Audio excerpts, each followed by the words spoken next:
जय मसी तपाईँहरू कुन चर्च जानुहुन्छ किरण टार चर्च किरण टार कहाँ पर्छ कुन जिल्ला पर्छ हो अनि के भन्छ आज के थियो अरे बालसङ्गतिमा एक्जाम अनि आज के क्वेसन आएको थियो त यसोलाई झुटो बोलेर इन्कार गरेको व्यक्तिको भनेर थियो त्यहाँ पत्रुस थियो अनि हाम्रो विरोधीहरूलाई कति बोल्दा क्षमा दिनुपर्छ भने थियो 7 बोल्दा ठिक छ किन हाँस्नु भएको राम्रो त भन्दै हुनुहुन्छ त जे जाने चाहिँ त्यही भने अनि जम्मा 2टा क्वेसन आएको थियो अरू आएन थिएन मलाई अरू यति हो तपाईँले चाहिँ के लेख्नु भयो त त्यही लेख्नु भयो के तपाईँहरूको बालसँग टिचरको नाम के अरे सविता सविता के सविता प्रजा प्रजा तपाईँहरूको चर्चको पास्टरको नाम के हो जसबहादुर प्रजा सविता अच्छा साँच्ची त्यहाँको नामको सविता हैन र अच्छा अस्मिता अनि बालसङ्गतिको टिचरको नाम पनि थाहा छैन यस्तो नि बालसङ्गति बस्नेहरूले सविता अस्मिता अनि फर्स्ट भयो भने चाहिँ प्राइज दिनुहुन्छ त्यो कहिले दिनुहुन्छ तपाईँहरूलाई बालसङ्गति गीतहरू आउँछ हो के गीत आउँछ नीलो आकाशमा नीला आकाशमा घोडासम्म होइन भने चिरबिर चरा गरायो लो मलाई चाहिँ आउँदैन अरे तिम्रो मनको सबै कुरा यसोलाई बनाउन तपाईँ पनि बालसङ्गति बस्नुहुन्छ हामी 3 जना हो अरु पनि छ सबै हो ए रमाइलो हुँदो रहेछ नि 26 जना हुन्छ हो त्यति बेसी हुन्छ बालसङ्गतिमा हो र कोही आउँदैन कोही आउँछ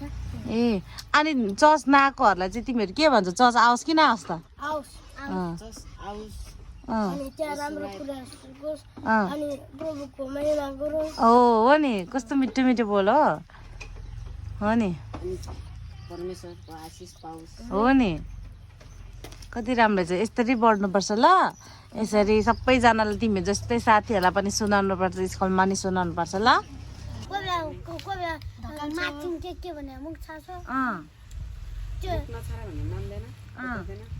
चर्च जान चाहिँ झन् खुसी लाग्छ हो नि तर हामी स्कुलको पनि पढाइ पढ्नुपर्छ ल बालसङ्गति नि बस्नुपर्छ पढाइको सङ्गति अब स्कुलको नि पढाइ पढ्नुपर्छ उनीहरूले जान्दैन नि त साथीहरूले साथीहरूलाई सिकाउनु पर्छ नि त ल हामीले झुट बोल्नु हुँदैन हामीले चोर्नु हुँदैन नराम्रो बोल्नु हुँदैन भनेर सिकाउनु पर्छ त तिमीहरूले ल सिकाउनु त उनीहरूले सिकाउँछ उनीहरूले मान्दैन हामी त यस्तो इमानदार मान्छे हामी त यस्तो मान्छ कि हामी त यसले पुरो मान्दैन हामीले यस्तो मान्छ हो तिमी सँगै पढ्छौ यो त 8 यो 4 म छ तपाईँ म 8 कुन स्कुल समिता समिता स्कुल हामी चाहिँ किरण टार नर्त मुख छाड्छ यो छाड्नु हुँदैन परमेश्वरको वचनले भन्दछ कि भाइ पनि छाड्छ हामी नम्रता हुनुपर्छ पवित्र आत्माको फलहरू के हो पवित्र आत्माको फलहरू के हो राम्रो बोली बोल्ने अरूलाई सिकाउने अनि अरूले हामीलाई पिट्यो भने त्यसलाई नपिट भन्ने त्यस्तो त्यस्तो होला तपाईँ भन्नुहोस् त आउँदैन तपाईँहरूले बालसङ्गतिमा पवित्र आत्माको फलहरू सिकाउनु भएको छैन पवित्र आत्माको फल भनेर प्रेम दया नम्रता धैर्य संयता विश्वासता त्यो सिकाउनु भयो नि त हो नि तेरो अब स्कुलमा पनि साथीहरूलाई सिकाउनु पर्यो नि त साथीहरूले नराम्रो शब्द बोल्यो भन्दा पनि तिमीहरूले फर्काउने हो त होइन नि त